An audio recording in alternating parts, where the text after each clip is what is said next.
Le message de ce chant rejoint vraiment l'idée que nous avons développée au cours de cette émission, à savoir que la religion, c'est un peu une espèce de vêtement qu'on met pour tromper un peu, se tromper soi-même et tromper les autres.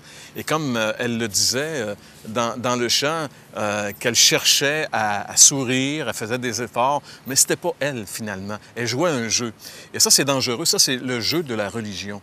Et c'est exactement, François, ce dont on a parlé un peu aujourd'hui. Faire attention. Dieu veut pas qu'on joue un jeu avec lui. Il veut qu'on soit véritable, authentique. Il veut qu'on soit comme on est, finalement. Et c'est lui qui nous change. Nous, on peut pas rien changer.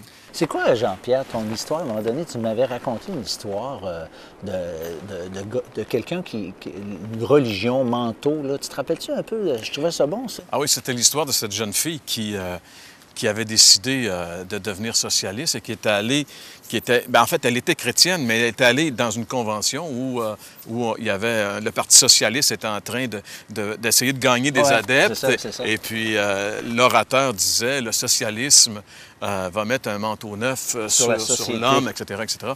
Et cette jeune fille a dit, le socialisme peut peut-être mettre un manteau neuf, mais seul Dieu ou Jésus peut mettre un homme nouveau dans le manteau, une personne nouvelle. Alors, c'est sûr que la religion, comme la politique, fait tous ses efforts pour essayer de changer les choses, mais finalement, il y a juste Jésus qui peut vraiment changer les choses. Puis je me dis souvent, pourquoi on veut vraiment changer? Pourquoi la religion existe? Bien parce qu'il y a une insatisfaction, il y a une soif, il y a un besoin. On est des créatures d'un Dieu qui nous aime et c'est rien de plus normal que de vouloir entrer en contact avec le Dieu qui nous a créés. Mais puisqu'on ne voit pas d'une façon évidente comment faire, bien, chacun y va de son idée, de sa façon. Et puis, pour moi, c'est clair, c'est la raison pour laquelle il y a plein de religions dans le monde. Parce qu'il y a un besoin fondamental. Et puis, ceux qui refusent ce besoin-là, bien, ils doivent se battre contre cette idée parce qu'il y a quelque chose de naturel en nous. On se lève le matin, on voit un beau lever de soleil ou un coucher de soleil. Ça se peut pas qu'il n'y ait rien.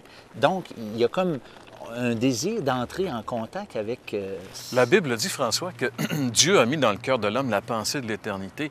Et quand on connaît bien l'histoire de la Genèse, Adam a vécu des moments merveilleux avec Dieu avant la chute. Et c'est comme si c'était resté quelque part dans les gènes de l'être humain, qu'il y a quelque chose. On a été créé à l'image de Dieu pour vivre avec Dieu. Et tant et aussi longtemps qu'on n'est pas connecté avec Dieu, on ne vit pas, on existe, on subsiste finalement.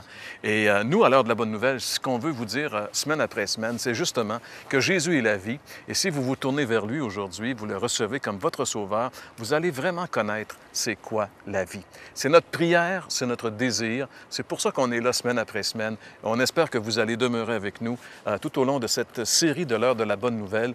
Et si jamais, pour une raison ou pour une autre, vous voulez aller plus loin dans votre réflexion, notez bien dans quelques instants notre adresse. Nous vous offrons gratuitement de la littérature et nous vous invitons à ne pas vous en priver parce que ça va vous permettre justement de continuer cette réflexion personnellement entre vous et Dieu. C'est tout le temps qui était à notre disposition pour aujourd'hui. Alors, on vous souhaite de passer une excellente semaine et on vous dit à la semaine prochaine pour l'heure de la bonne nouvelle. Vous voulez approfondir votre réflexion suite à notre émission? L'heure de la bonne nouvelle vous offre gratuitement un exemplaire du Nouveau Testament, la brochure Une religion ou Jésus-Christ, ainsi que le recueil de méditation quotidienne Bonne Semence. Pour recevoir le tout, écrivez-nous et faites-nous part de vos commentaires à l'adresse suivante.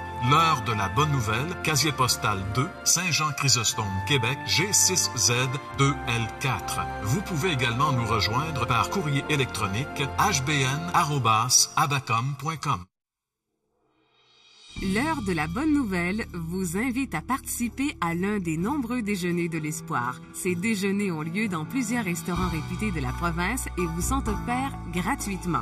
Pour connaître les détails concernant l'endroit, la date et l'heure pour votre région, composez le numéro sans frais 1-877-537-7647. Vous pouvez également consulter le site web www.déjeuner.org. En relation avec ces déjeuners de l'espoir, je vous invite à venir entendre mon témoignage. Je vais le donner à l'Hôtel Québec sur le boulevard Laurier, samedi prochain, le 27 janvier à 9 h du matin. Je vais vous raconter comment Dieu a littéralement bouleversé ma vie. C'est une invitation, je vous attends. Maintenant disponible, la série complète vous est offerte dans un coffret DVD pour la modique somme de 15 $, taxes et transports inclus. Pour commander, écrivez-nous.